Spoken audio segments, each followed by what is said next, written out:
मान लीजिए कि आपके पास, मैंने अभी बताया था कि ए में मतलब नंबर ऑफ एलिमेंट्स इन ए, मतलब ए में उपस्थित अवयवों की संख्या, मान लीजिए कितना है पी, और मैंने बोला बेटा एनबी, एनबी मतलब number of elements in B, मतलब बी में उपस्थित अवयवों की संख्या, मान लीजिए वो आपके पास कितना है क्यू। तो आपको पता होगा बेटा n A cross B, A cross B में आने वाले अवयवों की संख्या कितना हो जाएगा पी क्रॉस क्यू, मतलब पी इंटू क्यू होगा कि नहीं होगा। क्या इतना तो क्लियर है? देखो एक एग्जांपल से, यहाँ पर अभी जो हम लोगों ने एग्जांपल लिया था इसमें देखो ए में कितने थे तीन, बी में कितने थे तीन, तो ए क्रॉस बी निकाला था 1 2 3 4 5 6 7 8 और 9, यानी भाई 3 क्रॉस 3 हुआ कि नहीं हुआ। तो इतना क्लियर हो चुका है कि अगर ए और बी में हमको अवयवों की संख्या एलिमेंट्स पता है तो ए क्रॉस बी में कितने आएंगे वो हम लोग इजीली बता सकते हैं। इसमें तो कोई कंफ्यूजन नहीं, कोई डाउट भी नहीं। अब और आगे बढ़ते हैं, वो ये नहीं पूछेगा कि ए में 4 है बी में 2 है तो बताओ ए क्रॉस बी में कितने होंगे, ये क्लास 11 में पूछ लिया उसने। अब क्या पूछेगा समझना, अब उसको समझने के लिए फिर 11 पर चलना पड़ेगा, और 11 पर जाकर हमको सीखना पड़ेगा power of set. Power of set अगर आपको समझ में आया, नहीं नहीं नहीं, पावर ऑफ सेट यानी घात समुच्चय हमको जाकर पीछे जाकर सीखना पड़ेगा। अगर वो समझ में आया तो आगे जो मैं नोट लिखवा रहा हूं वो 100% आपको समझ में आएगा, और मेरी गारंटी 1 नंबर का ऑब्जेक्टिव वहां से श्योर मान के चलिए कि आना ही है। तो पहले हम पीछे चलेंगे क्लास 11 पर, और वहां जाकर सीखेंगे कि घात समुच्चय यानी पावर ऑफ सेट होता क्या है। समझना बेटा पावर ऑफ सेट क्या होता है, समझो घात समुच्चय होता क्या है। मान लीजिए, मान लो मेरे पास एक सेट है ए, और ए में मैंने एलिमेंट्स ले लिए हैं ए बी और सी। मेरे पास सेट कौन बेटा ए, और ए में एलिमेंट्स कौन ले लिए मैंने ए बी और सी। क्या इतना क्लियर है? अब घात समुच्चय, मुझे पावर ऑफ सेट चाहिए, power of set denoted by A. अच्छा एक्चुअल में अच्छा सोचा सर सारे फॉर्मूले लिख दिए सब कुछ कर दिए, मेरे को तो यही समझ में नहीं आ रहा है कि पावर ऑफ सेट होता क्या है, घात समुच्चय होता क्या है। घात समुच्चय का मतलब किसी भी समुच्चय के बनने वाले कुल उप समुच्चयों की संख्या। क्या बोला मैंने, बोलो जल्दी से बेटा। घात समुच्चय को बोला क्या है मैंने, किसी भी समुच्चय के बनने वाले कुल उप समुच्चयों की संख्या। तो total number of subset of A set, कि कोई भी आपके पास सेट है उसके टोटल कितने सबसेट बन सकते हैं, उसके कितने उप समुच्चय बन सकते हैं, उसी को हम क्या कहते हैं घात समुच्चय। और अगर सिर्फ पूछेगा कि इसका टोटल नंबर ऑफ सबसेट कितने बनेंगे, तो उसके लिए हम लोग सारे बना करना की बजाय एक फॉर्मूला होता है 2 to the power n। 2 to the power n यानी 2 की पावर 3, 1 2 और 3 यानी इसके 8 बनेंगे। अब बच्चा बोल रहा है सर मेरे को तो, मैं तो क्लास 11 का सब कुछ भूल गया हूं, बना के बताओ एक एग्जांपल। तो देखो नहीं नहीं नहीं, एक तो ए बनेगा बेटा, एक बी बनेगा, एक सी बनेगा, क्लियर है क्या, एक ए बी बनेगा, और एक बोलो बेटा ए सी बनेगा, और एक बी सी बनेगा, ठीक है ना। अरे सी ए नहीं बेटा, वो एक ही बात होता है इसमें। और एक बनेगा ए बी और सी, और एक बनेगा आपका 5 नल से रिक्त समुच्चय। क्या ये समझ में आया? तो चलिए अभी, अरे बेटा फिर हम लोग क्या करते हैं पता है, बहुत सारी चीजें हो जाती है ना तो हम लोग कंफ्यूज हो जाते हैं, सर ने पता नहीं क्या क्या पढ़ा दिया, मेरे तो दिमाग में नहीं रहा इतना। फिर से समझते हैं हम क्या पढ़ रहे थे, हम पढ़ रहे थे रिलेशन, संबंध पढ़ रहे थे। उसके बारे में क्या बताया था कि relation is the subset of the Cartesian product of two sets. सबसे पहले मैंने दो समुच्चयों का क्या कार्तीय गुणनफल का उप समुच्चय होता है, मैंने ये बता दिया क्रॉस कैसे होता है। ये भी समझाने की फीलिंग लाने की कोशिश करी आपको कि कैसे वो उसका उप समुच्चय होता है, ठीक है। इतना क्लियर हो गया। अब इतना क्लियर होने के बाद हमने देखा था कि अगर ए में पी है बी में क्यू है तो ए क्रॉस बी में पी क्यू बनेगा, इतना भी क्लियर हो गया। फिर हम इस पर क्यों आए, पावर ऑफ सेट पर क्यों आए। पावर ऑफ सेट पर इसलिए आए कि हम ये पता करना चाह रहे हैं कि किसी भी समुच्चय के कितने उप समुच्चय हो सकते हैं, कि किसी भी आपका जो सेट है उसके कितने सबसेट हो सकते हैं, तो वो ऐसे आएंगे। अब वो आपसे क्या पूछेगा पता है, क्वेश्चन क्या पूछेगा, मैं ये बताना चाह रहा था आपको। वो बोलेगा कि ए में मान लो पी एलिमेंट, बी में मान लो क्यू एलिमेंट है, तो वो ये नहीं देगा आपको, वो ये पूछेगा कि ए टू बी में, अरे किसमें बेटा, ए टू बी में कितने रिलेशंस हो सकते हैं, ए टू बी में कितने रिलेशंस हो सकते हैं। तो बोलो बेटा रिलेशन क्या है, सबसेट है, किसका सबसेट है, ए क्रॉस बी का। तो आपको यह देखना पड़ेगा कि ए क्रॉस बी के कितने उप समुच्चय बन सकते हैं, कितने उसके उप समुच्चय, कितने उसके सबसेट बन सकते हैं, और जितने उसके सबसेट बनेंगे उतने ही क्या होंगे संबंध, क्योंकि हर एक उप समुच्चय, हर एक सबसेट उसका संबंध हो सकता है। तो हमको क्या करना पड़ेगा, ए क्रॉस बी के उपसमुच्चय देखना पड़ेंगे। तो ए क्रॉस बी की वही तो पावर ऑफ सेट देखना पड़ेगा, घात समुच्चय देखना पड़ेगा। तो बताओ बेटा, ए क्रॉस बी का देखना है ना, तो पी ए क्रॉस बी देखना है ना इस बार हमको। तो वो कितना बन जाएगा, 2 की पावर n, और 2 की पावर कौन आ जाएगा बेटा, पी क्यू। 2 की पावर पी क्यू, क्योंकि अवयव किसके, ए क्रॉस बी के, और ए क्रॉस बी में अवयव कितने हैं, अभी तो देखा था, एन ए क्रॉस बी में कितने अवयव हैं बेटा, पी क्यू है कि नहीं है। थोड़ा बहुत आया कि नहीं आया, नोट करो, फिर एक क्वेश्चन करते हैं। अगर एन ए में पी अवयव है, एन बी में मान लो क्यू अवयव है, तो एन ए क्रॉस बी में पी क्यू अवयव बनेंगे। और कितने संबंध होंगे, हाउ मेनी रिलेशंस, तो relations we can find by 2 to the power n, यानी n means the number of elements in a cross b, a cross b में उपस्थित अवयवों की संख्या। तो a cross b में उपस्थित अवयव कितने हैं, p into q, तो कितने संबंध बनेंगे उसके, p into q बनेंगे। क्या इतना clear, confusion, doubt, clear.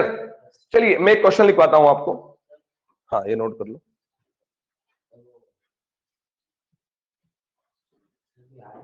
Okay, जब क्वेश्चन आपको दिमाग में आ जाए तो वापिस से पूछ लेना, घर जाकर भी आ जाए तो आप मैसेज कर देना, कोई प्रॉब्लम नहीं। चले आगे, मैं फिर से एक एग्जांपल लेता हूं आपके सामने।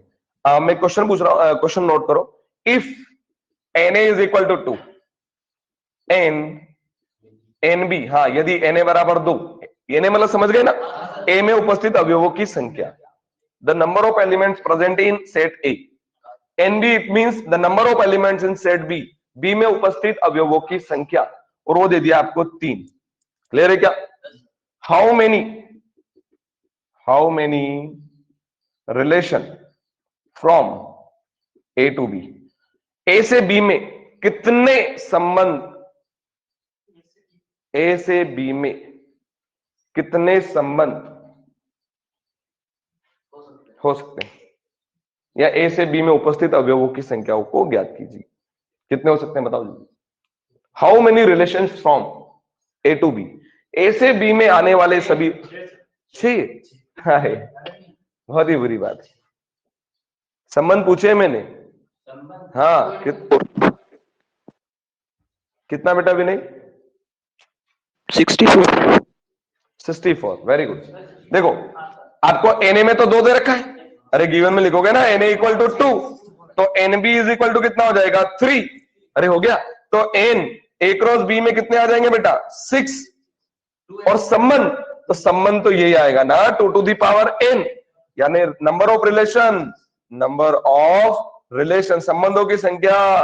क्या कर रहे हो शाम, संबंधों की संख्या कितना आएगा 2 की पावर n, तो 2 की पावर n मतलब number of elements in A cross B, तो ए क्रॉस बी में आने वाले अवयव कितने हैं 6, और 2 की पावर 6 यानी कितना, अरे 2 into 2 into 2 6 टाइम्स, अरे होगा कि नहीं होगा, तो 2 2 जा 4, 4 2 जा 8, 8 2 जा 16, 16 2 जा 32, और 32 2 जा 64, तो कितने बनेंगे, हाँ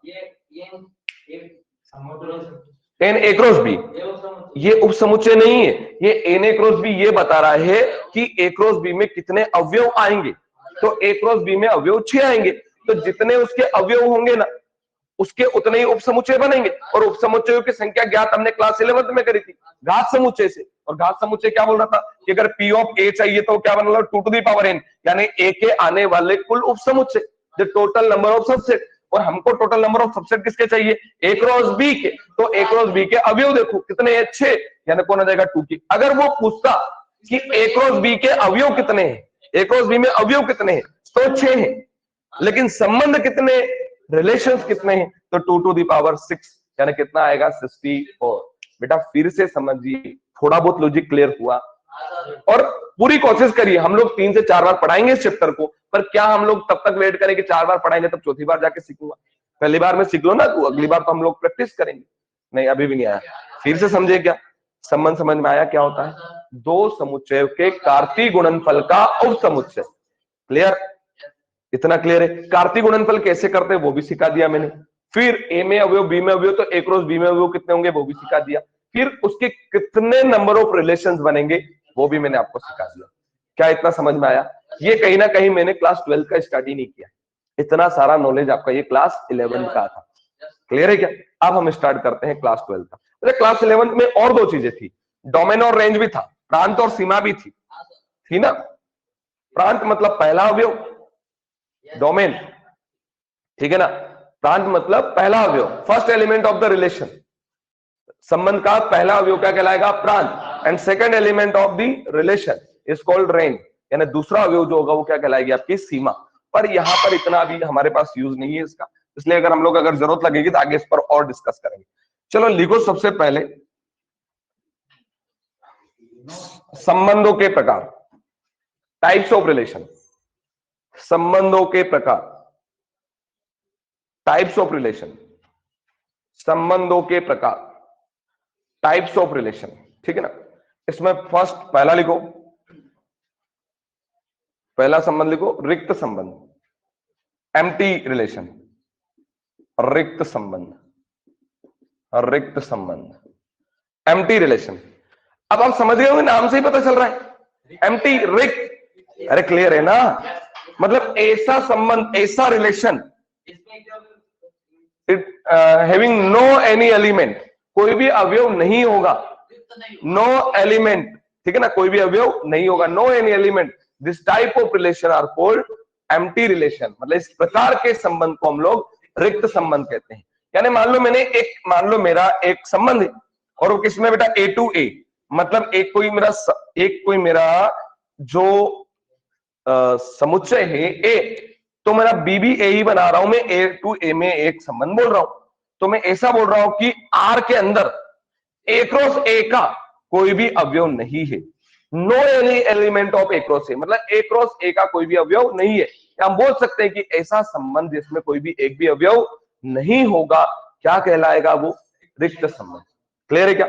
अब देखो फॉर एग्जांपल मैं समझाता हूं कैसे। मैंने लिखा ए, मान लीजिए, समझना अच्छे से, बहुत आसान एग्जांपल से मैं समझाने की कोशिश करता हूं। मैंने लिख दिया ए इक्वल टू 1 2 और 3। क्लियर है क्या? ए इक्वल टू क्या लिख दिया मैंने? 1 2 और 3, और एक संबंध लिख दिया आर। क्या लिख दिया बेटा? एक संबंध आर। और आर इस तरीके से लिख दिया है कि A comma B such that A plus B is equal to 10। A plus B मैंने क्या लिख दिया? 10। और ये बता दिया है कि A comma B both are belongs to A. A और बी दोनों मुझे किस में से लेना है? ए में से। अब मुझे वो दो संख्या यहां लेकर बताओ कि जो ए प्लस बी इक्वल टू 10 कर रही है। ठीक है? कोई देखो 1 और 2 लोगे तो 3 मिल जाएगा, 2 और 3 लोगे तो 5 मिल जाएगा, 3 और 1 लोगे तो 4 मिल जाएगा। क्या ए प्लस बी कोई भी अवयव यहां से मिलेगा क्या? नहीं, अभी भी नहीं आया। ये कैसा संबंध हो गया? रिक्त संबंध। है ही नहीं इसके अंदर, तो रिक्त हो गया ना। नहीं अभी भी। अब बच्चा बोला सर इसके अंदर तो मैं लिख दूंगा 8 प्लस 2 तो 10 हो जाएगा, लेकिन आपका ए टू ए में यहां क्या भी होना चाहिए, मतलब इसका मतलब ए क्रॉस ए के एलिमेंट्स होना चाहिए। अब बच्चा बोल रहा है वो क्या सर? तो ए क्रॉस ए में कौन कौन आएगा पता है आपको? 1 1 आएगा, 1 2 आएगा और 1 3 आएगा। सही है क्या? अब किसकी बारी बेटा? 2 1 आएगा, 2 2 आएगा और 2 3 आएगा। नेक्स्ट 3 1 आएगा, 3 2 आएगा और 3 3 आएगा। क्या इसके अंदर कोई भी ऐसा पेयर बना, कोई भी ऐसा युग्म मिला जिसका योग आपको 10 मिल जाएगा? नहीं मिला। तो हमने क्या बताया कि अगर ऐसा संबंध जिसके अंदर उस चाहे ए क्रॉस ए हो या ए टू बी होता तो ए क्रॉस बी होता, उसका एक भी कोई भी अवयव अगर उसके अंदर नहीं आ रहा है, इसका मतलब वो संबंध कैसा हो जाएगा? आपका रिक्त संबंध, एम्प्टी रिलेशन। क्लियर है क्या? अच्छा एक और एग्जांपल लेते हैं। मैंने कहा एक छोटा सा एग्जांपल लेते हैं। मैंने कहा कि हमने बॉयज हाई सेकेंडरी स्कूल के एक बच्चे को बुलाया है। ध्यान से सुनना, क्या बोला हम लोगों ने? बॉयज हाई सेकेंडरी स्कूल के एक बच्चे को बुलाया है। ठीक है, बुला लिया, और मतलब 1 2 3 जितने भी बच्चों को, उतने बच्चों को हम लोग मान लो बुला रहे हैं। अब मैं बोल रहा हूं कि एक बच्चा जो है, रिलेशन बता रहा हूं। अच्छा मेरा जो ए हो गया, ए मतलब सेट जो हो गया, समुच्चय जो हो गया, वो कौन हो गया? Boys high secondary school. अरे हुआ कि नहीं हुआ? उसके अंदर आने वाले बच्चे मेरे क्या हो गए? अवयव हो गए। क्या हो गए मेरे? अवयव, एलिमेंट्स हो गए ना। और मैं एक रिलेशन डिफाइन कर रहा हूं कि ए और बी ऐसे दो बच्चे हैं कि ए बी की बहन, A is the sister of B, A B की बहन है। बताओ ये संबंध कैसा होगा? रिक्त। क्यों? क्योंकि बच्चे कहां से बुलाए हैं? बॉयज हाई सेकेंडरी स्कूल से। तो बताओ उसके अंदर तो गर्ल आएगी नहीं, तो जब गर्ल आएगी नहीं तो एक दूसरे की बहन कैसे हो जाएगी? नहीं अभी भी नहीं आया, थोड़ा बहुत समझ में आया कि नहीं आया? कंफ्यूजन है? अरे आया समझ में? तो ये रिक्त समुच्चय के क्या हो गए? अच्छा डेफिनेशन लिख लिया इसका, क्या लिख लो जल्दी से। रिक्त संबंध ऐसा संबंध जिसमें ए क्रॉस ए का एक भी युग्म उपस्थित ना हो, ऐसा संबंध जिसमें ए क्रॉस ए का एक भी युग्म उपस्थित ना हो रिक्त संबंध कहलाता है। A relation having no any pair of A cross A, having no any pair of A cross A, ऐसा संबंध जिसमें A क्रॉस A का एक भी युग्म उपस्थित नहीं होगा रिक्त संबंध कहलाएगा। एग्जाम्पल, उदाहरण के लिए ए ये ले लो 1 2 3 और आर ये ले लो। क्लियर है क्या? एक वो बॉयज हाई सेकेंडरी वाला भी लिख सकते हो और भी आप अपने मन से बना सकते हो। क्या इतना क्लियर है?